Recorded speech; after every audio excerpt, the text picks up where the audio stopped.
डोंगरखड्डा येथील विहिरीत इसमाचा आढळला मृतदेह। डोंगरखड्डा येथील गुराखी विठ्ठल पुंजाराम पेंदुर वय 59 हा गुरुवारी 19 जूनला बकरी चारण्यासाठी गेला होता।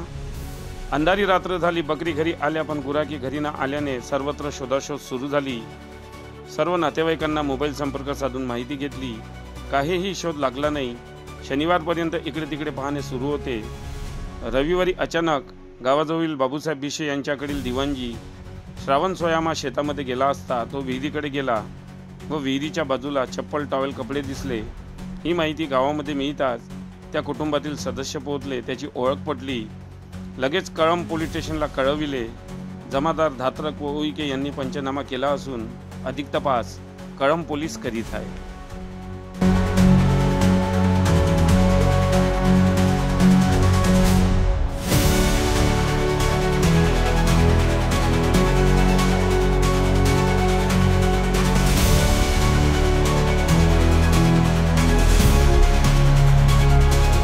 बातम्यांशी अपडेट राहण्याकरिता आजच आमच्या चॅनलला सबस्क्राइब करा आणि बेल आयकॉनवर क्लिक करा।